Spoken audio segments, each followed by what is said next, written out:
Sándor következik! Na hát, ismét sziasztok, én lennék az első körből. A következő versem az tulajdonképpen az októberben megjelenő verseskötetem záró verse lenne. A címe az, hogy Finish. Azt hiszem, a sáv lassan elfoszlik. Végül már csak szaggatott.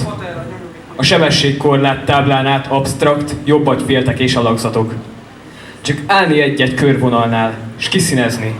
Már rég elkezdted. Gondolkodni, melyik oldalnál indultál és befejezted. Elhinni, hogy a komplex elmét lecseréled vonalkódra, mielőtt az utolsó vonáshoz érnél. Kérded, mosolyt csalni az arcokra? Igen, számomra ez volt a végcél. Köszönöm.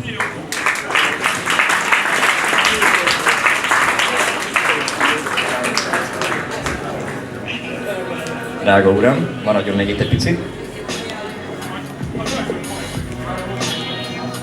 Sanyi húz, és nem más lesz, mint ugyanaz, mit ugyanaz? Hudák Rék. Hudák Réka. Hudák Réka következik!